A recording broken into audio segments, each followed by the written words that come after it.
Home, for me, for the longest time, was solely Korea.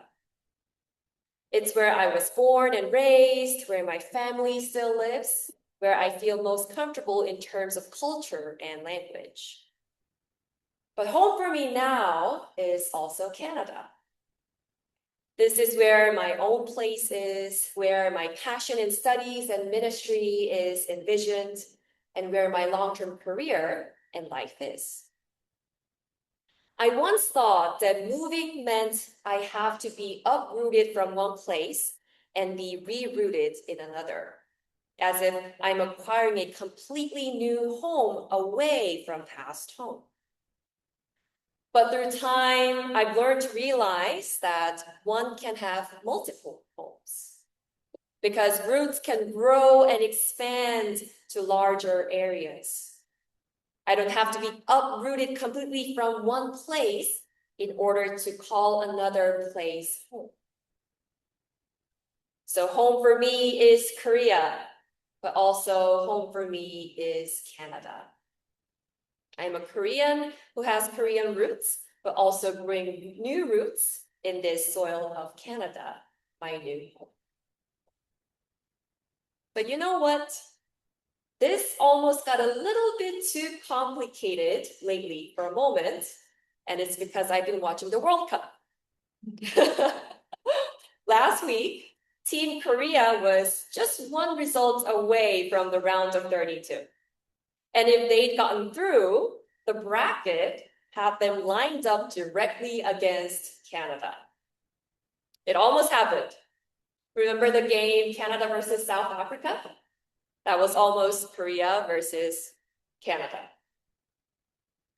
So, I mean, it was a bummer that Korea didn't make it to the round of 32, but I was honestly personally a little bit relieved because I would have been stretched between rooting for Team Canada and Team Korea.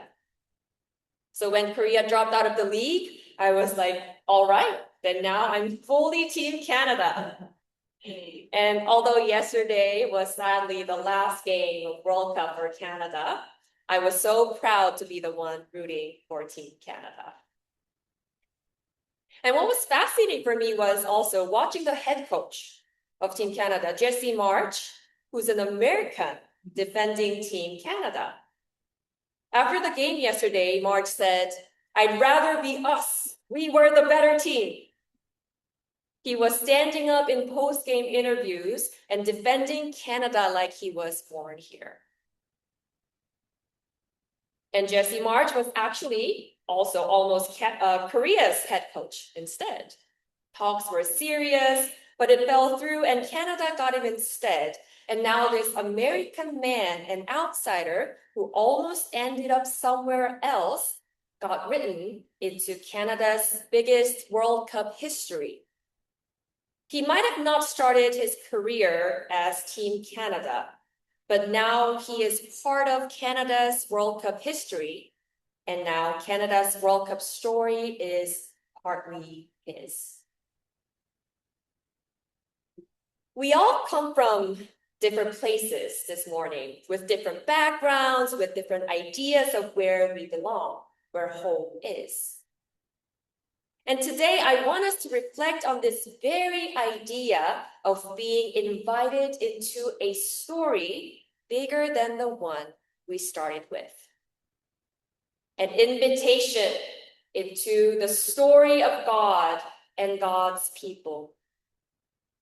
The story that might not have started with us, but the story that is now partly ours and the one that we are now part of.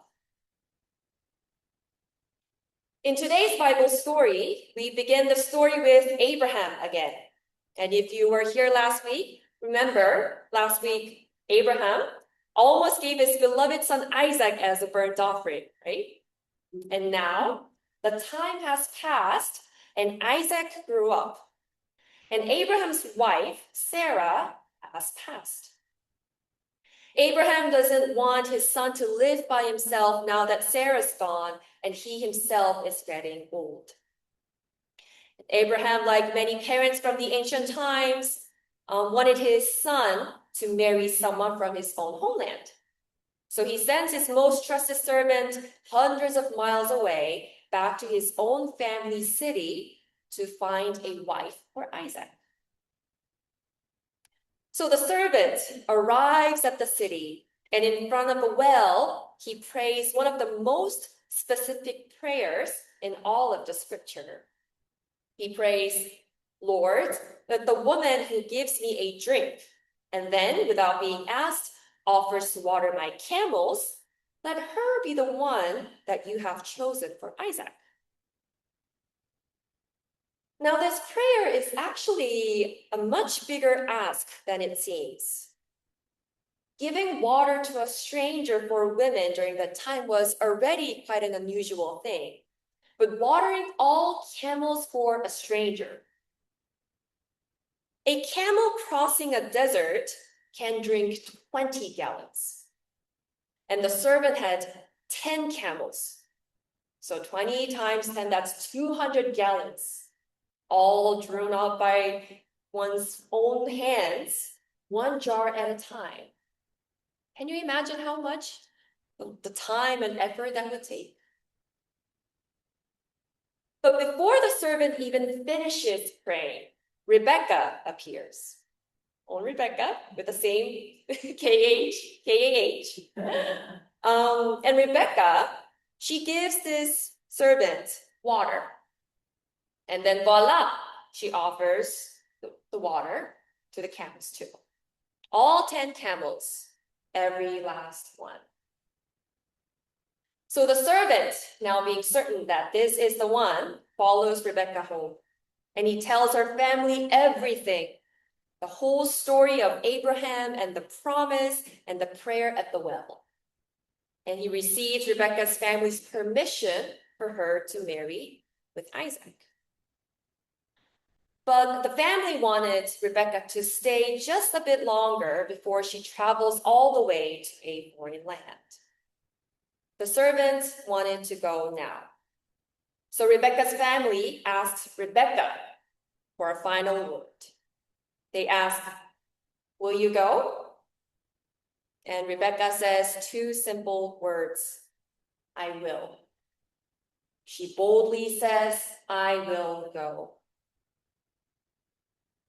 In Hebrew, those two words are built on the same root God used centuries earlier to call Abraham out of his very homeland. The word lek, go. Abraham was commanded to go by God. And now here, Rebecca uses the same word and voluntarily says, "I will go." She says yes to the journey unknown ahead voluntarily. She leaves behind everything she had ever known, her home, her family, her language, the only country she had ever belonged to step into a story that was not originally hers. And when Rebecca finally arrives where Isaac is, here's what the text says. Isaac brought her into his late mother Sarah's tent. And with the presence of Rebecca, he was finally comforted after his mother's death. Rebecca doesn't just join a household as a newcomer. Her presence in the family is what finally lets Isaac breathe again. She is not a stranger passing through. She is not a guest, but she is one who is built in, grafted in, written in this story so completely that the biblical story could not tell itself anymore without her presence. She is part of a story of God and God's people, and the story is now hers own. Genesis chapter 24 began with the story of Abraham, but the protagonist of this story is no longer Abraham. It's now Rebecca's story, where her story is written into the story of Jesus' lineage and the story of God's people.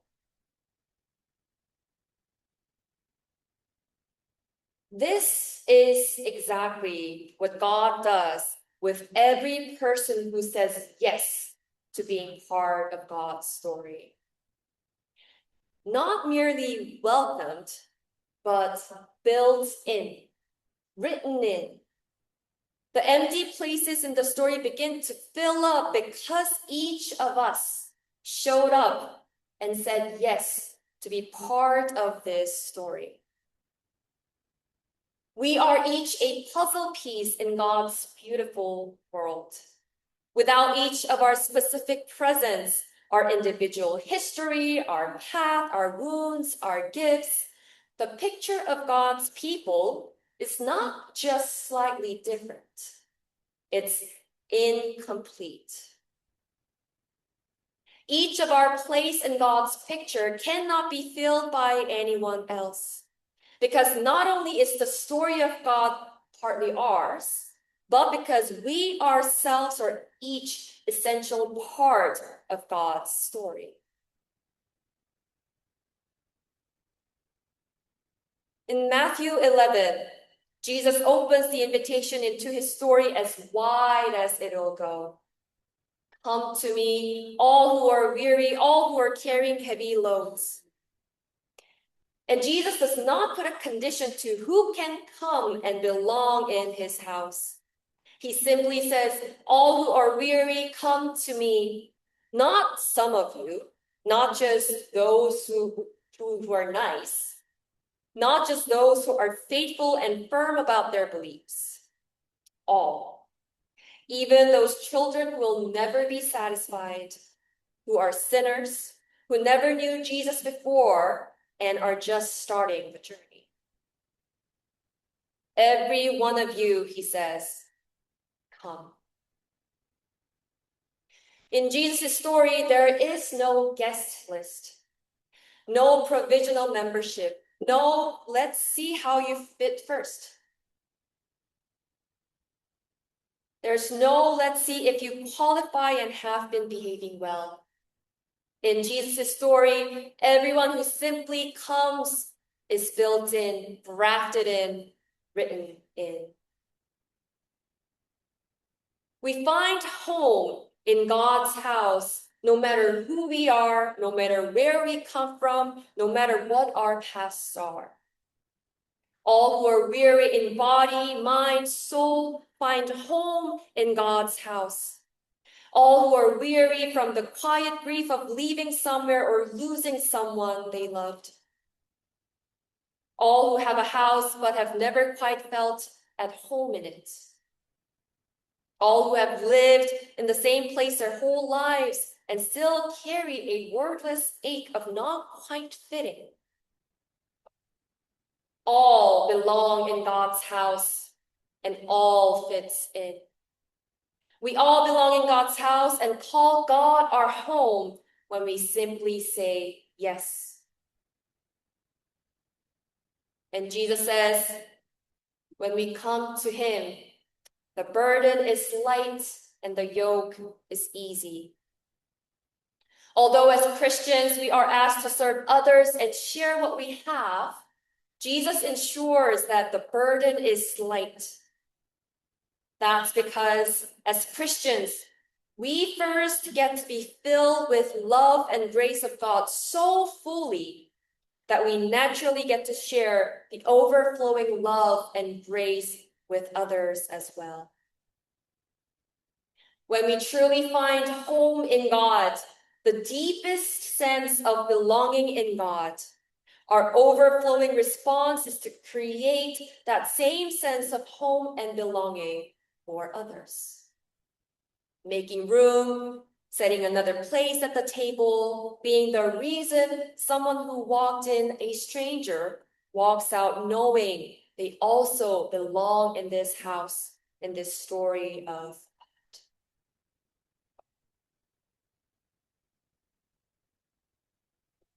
This week's word for reflection is home.